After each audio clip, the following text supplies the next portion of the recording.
So, we've been doing this for 9 years, and we have a number of luxury homes that are on those OTAs. So what we do is we'll typically take the best clients that we have, the high net worth clients, and then we'll let them know that we have this other batch of homes once they've proven that they're a great guest. Because those other what I'll call like second tier homes, like some pretty famous estates, like things like this, we just let them know that these things are available to them.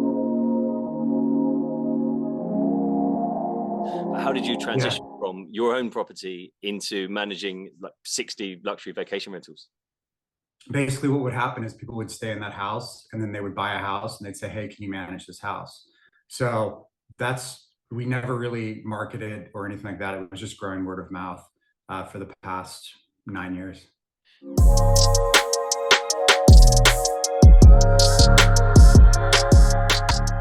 What I do is I look at the hotel industry a lot, and I look to see what the hotel industry is doing really well, and I want to copy them. Because if you think about it, the hotel industry had a 100-year head start, or even longer. Hotels have been around forever, and our industry is so new. I think we have a lot to learn from them.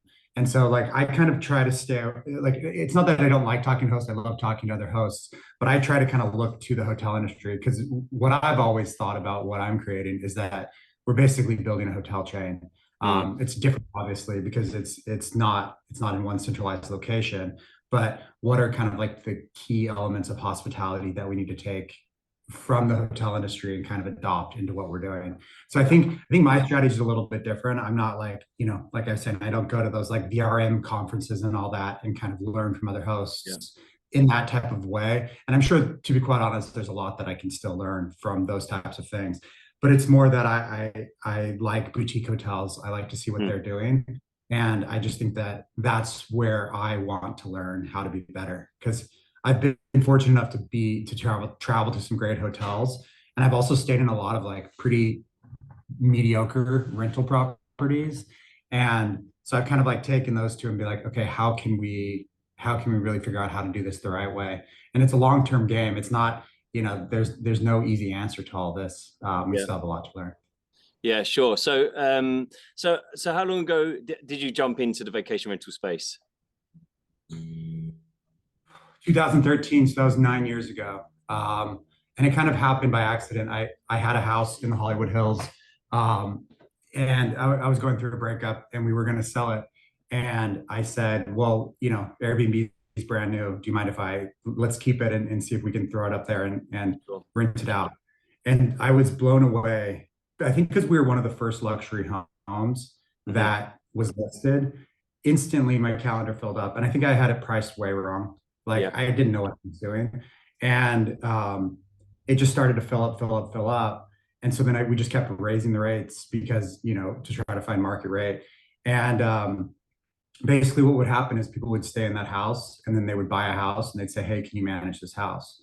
So we never really marketed or anything like that. It was just growing word of mouth for the past 9 years. So how many properties are you managing currently? I think there's about 60 that we have. Not all of them are on like we use Airbnb and VRBO, obviously, but we have a bunch of different. We have some that are just exclusive to us in terms of like they only are on our website, or we have them as pockets. There's a lot of people that we work for that don't really want their home on Airbnb. They, for whatever reason, for one reason or another, they feel like that's not really how they want to approach. Yeah. They just don't want them on there. So we have a bunch of homes that are pockets that those homes are mostly just really high net worth. So we'll rent them out when they're available and when people want them. So how would you handle the marketing of a property if you're not putting on the OTAs at all? So you're completely avoiding OTAs. I mean, I found the same thing in Ibiza. Is that it's a location where people have this, it's very exclusive, and they don't want their property displayed everywhere, but they do want guests. So how have you tackled that challenge? So, we've been doing this for 9 years, and we have a number of luxury homes that are on those OTAs. So what we do is we'll typically take the best clients that we have, the high net worth clients, and then we'll let them know that we have this other batch of homes once they've proven that they're a great guest. Because those other what I'll call like second tier homes, like some pretty famous estates, like things like this, we just let them know that these things are available to them. They don't rent out as often, to be quite honest, but the homeowners know that. They know going into it, like if we can't market your home, it's going to be slim pickings. But when we do have those right guests, we try to place them in those different homes. Right. Yeah. It's a case of saying that, okay, we're not going to be able to give you an occupancy of like 90% or 95%, but when we get you guests, they're going to be high quality guests. They're going to be well Yeah. vetted. Right. Okay. So how did you manage to scale from your own property and to switch it up? I mean, obviously you've been in it for 9 years. That's quite a length of time. That's quite a journey you must have been on. But how did you Yeah. transition from your own property into managing like 60 luxury vacation rentals? So I mean, I was producing films, and when I put the first one up on Airbnb, I wasn't thinking of building a business. And then I bought a second house, which we put on there, and then from there we developed it. We were designing. We were just having fun doing it. To be quite honest, we're just like, oh, this is fun. We put an Airstream in the backyard in Venice, and we just like created this cute little property. And what happened is someone stayed there. They're still friends of mine actually, and they bought a house. No, there was an issue with the house. I forget what it was. And so then we moved them to the Hollywood Hills house, and they were so appreciative that like we just went above and beyond because of an issue to like move them, free of cost. Because I own both of those houses, so it's a lot easier to move guests. They moved, and then they bought an incredible house in Laurel Canyon, and they said, "Hey, we're only going to be here 6 months out of the year. Can you manage it?" And we're like, "Ooh, what's a management company?" Yeah. Yeah. To be quite honest, like what's a service agreement? And they knew going into it, they're like, oh, they don't know what they're doing in terms of a business. Because for me, it was just like a side project to be able to develop some homes and like design some homes because I really love doing that. So it wasn't meant to be a business. And then at some point in time, it overtook my film, what I was working on in film, and I was like, oh, this is growing. And to be quite honest, the past 3 years have been really, really challenging. I said this the other day. It feels like we're on a hamster wheel. Because if you think about our industry, I don't know if this is the same for your business as well. Well, at least in California, home values went up sometimes by double. And Mm-hmm. so a lot of times these were investment properties for people. And so let's say they bought their house for $1 million, then all of a sudden, 2 years later, it's worth $2 million. They're so much more likely to want to sell. They're like, this was an investment. It's done really well for me. So the past 2 years, I've told this to my team to like really have them not be discouraged, which was we were growing as fast as we were shrinking. And so we were just staying in the same place. And like my entire team was like running at full speed about growing and like this is so exciting, but we were losing them at the same speed just because of market conditions. And so what I'm trying to convince my team is like you hear all these scary news about like the financial markets, interest rates, all these things. I actually think that it's going to be a benefit for our business because you're going to have a lot of homeowners that for the first time ever they're looking at like their assets, their portfolio shrinking, and they're like, I have to monetize the second home, and also I can't sell it right now because interest rates are so high. Mm. Yeah, absolutely. Out of kind of unfortunately out of unstable times, people want a bit of security, and there is currently security in the vacation rental industry. And it's going to help a lot of people bridge the gap, I should imagine, as we progress into 2023. I know that over in the States, you guys have felt it more than we have in Europe at the moment. Yeah. But 2023 is probably going to be a testing time for a lot of people. Interest rates going up, mortgage costs going up, and what are they going to do? They're going to need to bridge the gap. So I guess that's where you guys are going to come in and help a lot of people there. Yeah, So and the second thing just to that is that we started a real estate business because a lot of our guests were buying homes and then they would want more management. So we have that second business. And what I've told our real estate team is I think that this is going to be a great moment because what a real estate agent will tell you is like, take your home off the rental market and sell it with me. But now yeah, homes are selling in 6 months or a year, or who knows how long it's going to take to sell a lot of these homes. So what we're saying now is rent out the home with us.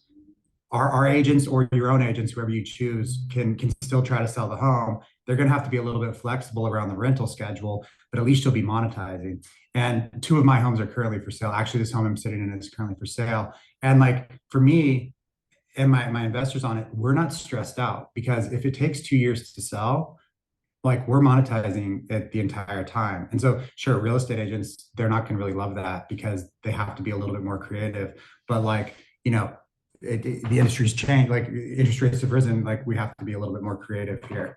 And so I think that's one of the things that I'm going to see develop as well. Yeah. Okay. So that's an interesting perspective because ultimately we're all in the real estate industry. We're property managers as well, which a lot of real estate agents are both. I mean, I'm both. I'm not selling properties. I used to do that years ago. I'm not selling properties now, but I'm definitely a property manager. And being a property manager means being versatile and working for your client, the property owner. And if their demands, if their needs change, then we've got to be adaptive, and we've got to kind of play to the rules of the game. We've got to be adaptive for the client. So you've got a new project, I understand, called Open Air Brokerage. Do you want to tell us a little bit more about that? Yeah, so that's what I was going into a little bit, which is we have real estate agents, great agents that work for us, and they're primarily selling, helping people buy and sell real estate. And so this is, this is what we think is actually going to be growing in the next few years here, because what I was just saying about, from a homeowner's perspective, don't take your home off the rental market. Every single real estate agent will tell you that, but you see some of these homes are taking 6 months plus to sell. And what the agent will say to you is like, reduce the price, reduce the price, reduce the price. What we're kind of trying to say is don't reduce the price. You don't need to reduce the price as much, monetize it. You can also, there's something crazy within the real estate industry that I see, which is like you walk into an open house, you see it for a few minutes. The real estate agent comes up to you and says like, hey, do you want to make an offer? And you're like, this is a $2 million house. How do you want me to make an offer? I've been here for 5 minutes. And I think what we can start to see develop because of the success of the short-term rental industry is this opportunity for people to rent a house, to come stay in this house for a month.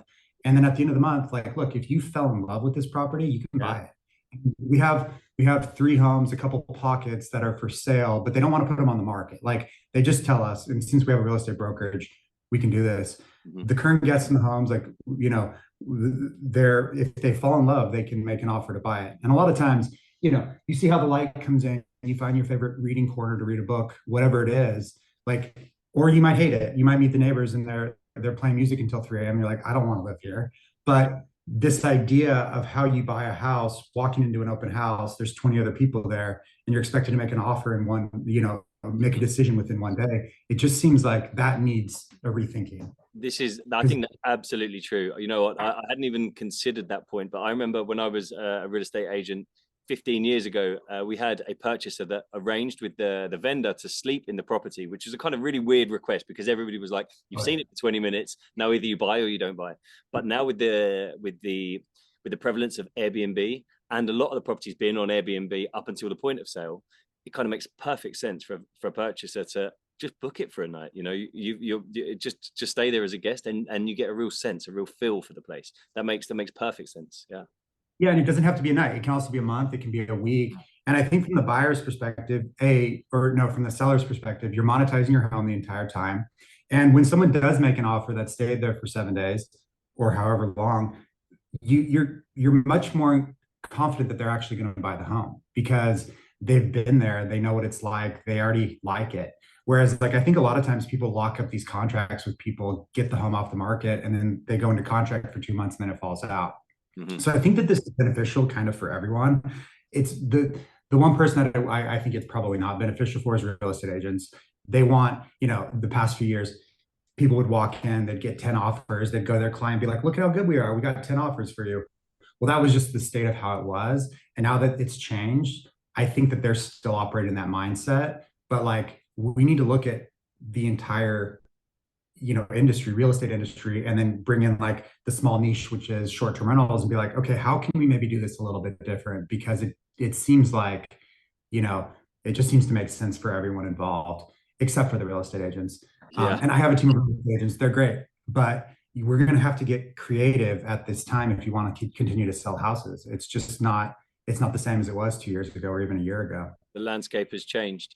So that kind of leads me into the next question I have for you is that over the last 3 years, things have changed hugely, particularly around COVID. What have you and your team done to adapt, particularly reference to the COVID changes, the way people travel, the way people buy their travel? What have you done to change around the changing landscape there? Yeah, we lost the majority of our international travel, which probably at one point in time made up about 40%, 50% of our bookings. So that was really hard. We immediately shifted it to 30-day rentals in all of our homes. Like the moment that COVID hit, and maybe this is just, I feel exhausted after these 3 years, but at that time when it was first happening, I felt like I was like the control center, and I basically was like, cancel all reservations. These are not. Also, I studied pandemics in college. I had this really cool All teacher, right. and so when I read about it a few weeks before it was happening, I was like, oh God, this is going to be really bad. I think it's going to be really bad. So what we did is we switched all of our homes to 30-day rentals. And some people were stranded from Europe, they were stranded from Israel, and we just filled almost our entire homes with 30-day rentals. And luckily, we have a brokerage. So in California, the law, we have to 30-day rentals. You need a broker to be able to do 30-day rentals. A lot of people are doing that, operating without that, and they're kind of doing it illegally. But there hasn't been a crackdown. Anyway, so we did that, and then we resorted to more self check-ins when people want them. I still prefer to do check-ins everywhere. Yeah. I think that there's a lot of these companies out here that are faceless. Um, and I think what happens is when you're a faceless company that gives someone a code and checks them in, they're like, oh, who are these people? I don't care. I'm just going to trash this home. I'm going to do this. I'm going to do this. We're really big on respecting the community. Our homes are right next door to a bunch of other homes. And like very, very fortunately, we probably have like one issue a year. And when it happens, it's terrible, obviously. But like we're really good at kind of like vetting out the people that we know are going to be a problem. And when you meet them and you let them know, we do little things within our welcome books and stuff like that. Like this is a message from the homeowner that says like, I love sitting on the hammock and doing this and this and this, so that people really do know this is owned by somebody and they're going to come back here. It's not just a party pad. Mm-hmm. So I don't know if that answers your question about what we've done for COVID, and I really hope that we kind of can get back to normal here. Just, I know COVID is a serious thing, but it seems like. Are you still affected over there in your location? Do you still feel the ramifications of COVID? I think we're all feeling it, and I think we'll all feel it for years. But I think that collectively we need to try to find some sense of normalcy and get back to some sense of normalcy. Yeah. Vaccines are out. Everyone can make their own decision at this point in time about what they choose to do with it. And unless obviously the data way changes, I'm really trying to get back to normalcy. I think one of the major changes too, we switched to a work from home model. So except for in Palm Springs, we have an office there, and that's been challenging because it's just like it can feel isolating for our team. We still find time to get together and do things, but I think that there's been an isolating feeling that we all have, and that's challenging. And so we're trying to do that within our company as well for our guests and try to be like overly hospitable at this time, because I just feel like our world is feeling pretty isolated and alone. Absolutely. I think that's probably felt across a lot of industries. This whole work from home, it's unsustainable. People want people. People want to be connected. So yeah, working back towards being in an office or being surrounded by others, it's a no-brainer for me. So Yeah. you have a lot of luxury properties, and I presume you host a lot of VIPs. Can you tell us a little bit more about how you accommodate this type of guest? Yeah, a lot of times when someone that's a celebrity or really well-known books, you don't know it, and we don't know it, and in a way, I'm glad that we don't know it. So, the assistant puts it on her card or whatever the case is. And there's a funny story. I'm not going to say who it is, but I remember I was sitting in bed, like I was with my husband, and we were scrolling on Instagram, and we see a photo of someone extremely famous and in a home that we designed, and like with another person, and we're like, oh my God, that's that person in our home. And so, in a way, it's good to not know who's staying with you, but then that same person then started to book again and again and again. So then at that point in time, we had to keep that information really private and not really tell too many people, really not tell anyone, because doxing is real. And these people, they have security and they go to bed at night and they want to feel safe. And so we try to just keep it to as few people on a need to know basis of who's staying in our homes. And it's something that I take really seriously. I've lived in LA for a long time. I used to make films. I made a film with like a pop star that was super famous. I can probably say her name, but because you can look it up on IMDb. But anyways, literally the But tell us, security for her. share. She was very sweet. I was producing a film called Rudderless, Selena Gomez. Um, she would have to, and she's never stayed with us. Yeah. Her security had to be so intense. The moment that these little kids found out that we were shooting in Oklahoma. The moment that these little kids found out where she was, like there would be a crowd that would form within an hour, and then it would grow and grow and grow and grow and grow. And like there were a lot of other really famous people on that movie, but there's something that happens within a certain segment of these celebrities that I've seen firsthand, of just how kind of like overwhelming it can be. And so because I know all these things and I've experienced them through my company, I just take it more seriously. Like this is where people are sleeping. Like I don't want anyone to know outside of like the very few people, executives at my company that need to know. Absolutely. And when they're booking with you, they're booking because they want a sanctuary.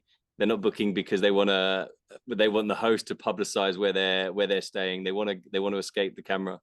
Yeah. So you must Which I just think is probably, sorry to cut you off, which is probably why a lot of them book through assistants and they don't even tell people until they really know you and can trust you. And then they stay with you all the time, which yeah. has been great. But, you know, if I were them, that's what I would do. I wouldn't want, they're not reaching out. They're having their team reach out. Mm. So what's the biggest challenge that you face in business today?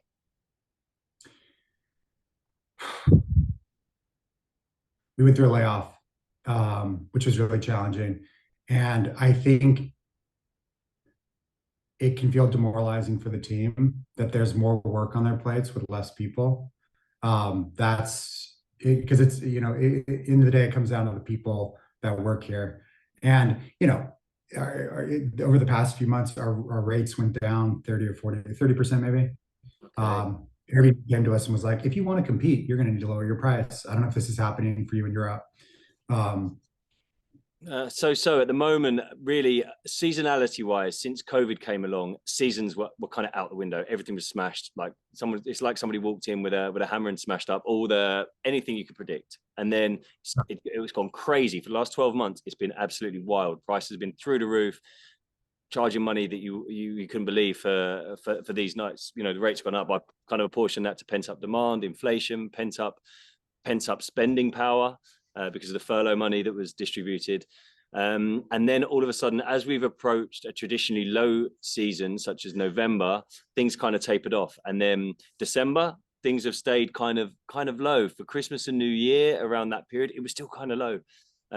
So I know that this is a sign of the wider world economy, what's going on in the world. Cost of fuel, this yeah. is having an effect. People are cautious because they know what's coming in 2023. But I think the US has got it first. I mean, they say this about the world economy, right? The United States sneezes and the rest of the world catches a cold. So Right. I think you guys have got it first, and 2023, let's go. I think we've Yeah. probably got it. I think we've probably got it coming. Yeah. Yeah, and I feel the same way. And so it did start here, and it probably sounds like it is coming. Well, if you think about just if I know the American market more, if they have less money, they're less likely to travel to Europe. And really, what's happened is over the COVID, the very few at the top made a lot of money. Everyone else is suffering. I Mm. think it depends on kind of where your price range sits, but there was there was more people that were able to travel. But now that we're seeing inflation and we're seeing all these things, we're seeing the stock market crash. That number of people that kind of feel the financial security to travel like that is really shrinking. And Mm. so that combined, I'm trying to remain pretty optimistic through this because I do think that you have a lot of people that own these vacation homes that are like, why is this home just sitting here costing me $10,000 a month? We only go there once a year. Like, I think that more of that mindset is starting to occur. And after 10 years of Airbnb, now it's a public company, these people are starting to come around to the idea of like, oh, we're only using it for 1 week out of the year.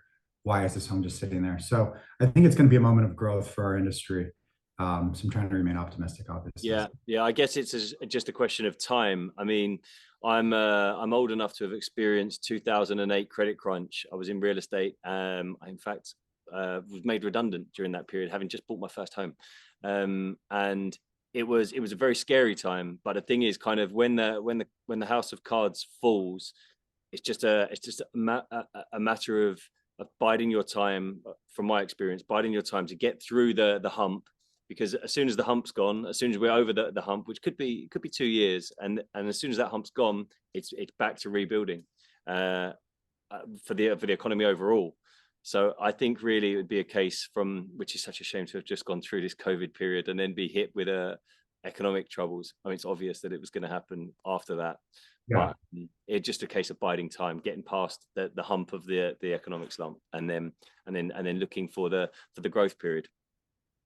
Yeah, Um, and we're just trying to prop up our country for longer and longer. I think we've like now determined that this word recession is like a scary, terrible word, and we don't want that. We don't want to go into depression. Obviously, these things are hard for a lot of people, but this is the normal cycle of business, and the longer you prolong it, probably the deeper it's going to be. And so by I'm not trying to get political here, but by giving out so much money and money and money and money to get through COVID, which at the time made a lot of sense, but now we're just prolonging,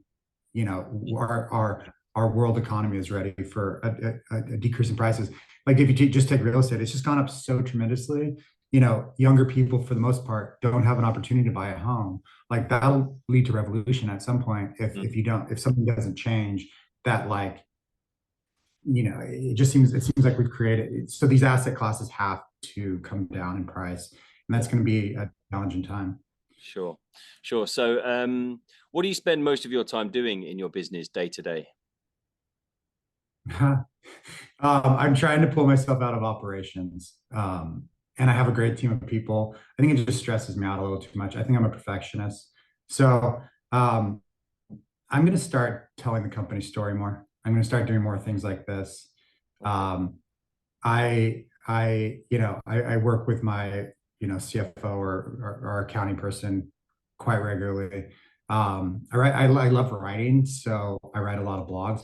Here's the thing too. Like the way that I see it is it's like I found a great team of people.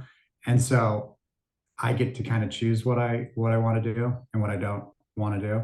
And Yeah, so I'm really working on like I'm shifting my focus away from operations and into more like marketing, if you will, or really just being like an authority or like a leader within this space by like blogging on the regular, doing all these types of things that I really enjoy actually doing, which take time to build like SEO and start to be an authority within your space. But I'm having a really good time doing it. And I think for my marketing team, for our social media, what I've said to them is like, look, let's build, let's be a resource for hosts everywhere. Like, I just don't think that really people want to follow open air homes on social media, if they're a guest that stayed one time. But I think that we can really be a place for hosts to come and gain some of this industry knowledge that we excellent. have. So we've been doing a lot of our posts towards hosts Mhm. with the hope that we can really build a solid niche audience of people that because the way that I see it is that we all rise together.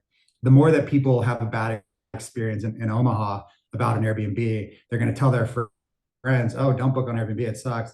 Whereas I think we all need to rise together here. We're Yeah, not in competition with each other. Sure, we are, but like we all need to be better, or else the entire industry can start to collapse from one bad experience after another. And so I I think that agree. that's sort of our mindset at this point in Yeah, time. I agree. We should lift each other up. So on this podcast, we have a bit of a tradition where I ask for a kind of hack or some kind of tool that you use, which you could share, that makes your life, your day to day easier. Do you have anything that you could recommend? Yeah. The first thing that comes to mind, and maybe you've heard this answer, Chat GPT. Are you familiar with it? No. Oh my God. It's going to blow your mind. It's also scary. So it's scary. So OpenAI invented something called ChatGPT, and it's ChatGPT 3, and 4 is coming out soon. It's like a natural language learning model. So I mean, it's wild how smart it is. It's an AI. So basically, you can type in there, write a 3,000 word blog post about the pros and cons of having um, plants in your short-term rental property. And within 30 seconds, you will get a 3,000 word article that's nearly perfect. And Wow. that's just one thing of it. You could say like, you know, tell the story of how Brad started open air homes, but make it a Seinfeld episode, and it'll write out a script in Seinfeld episode. Anyways, Wow. my point is that AI is being so smart that I could then take that and use that as a rough draft to then to then write and expand on it. Amazing. So, and it's scary. I mean, what's happening in AI and how smart it is a very scary thing. And we should all be really concerned about like the power of these things. But at the same time, I think a lot of larger businesses are going to start waking up and realizing like we don't need a marketing team of 200 people. We have ChatGPT that can do the first draft of anything. How do you spell that? Another example, How do you spell that? Sorry. Chat GPT ChatGPT. Okay. by OpenAI. And literally you could just have it do the first draft. I forget what I was saying, but like it's going to really revolutionize work, busy work, if you will. Oh, the other example I was going to give is like the other day I did this. I took our service agreement, I put it in there and I said, ChatGPT, can you look for the errors within this service agreement? And like within seconds, it like, these are maybe some issues that you should think about within your service agreement that are worth changing. It can help replace lawyers and doctors and copywriters. And it's scary smart. Yeah. And it's just getting started. Awesome. Well, Brad, thank you so much for your time today. It's been an absolute pleasure talking to you. If people want to find out more about you or about your service you provide, how would they do that? I guess you can go to openairhomes.com. That would probably be the best place. Yeah. I started to post on TikTok, Brad T. Greiner, but that's more personal. But I'm having fun with it. Excellent. Okay, Brad, thank you so much for your time. And yeah, thank you. I wish you all the best success with your new open air brokerage. Awesome. It was nice to meet you, Clive. Thank you so much. Cheers. Bye-bye. Bye.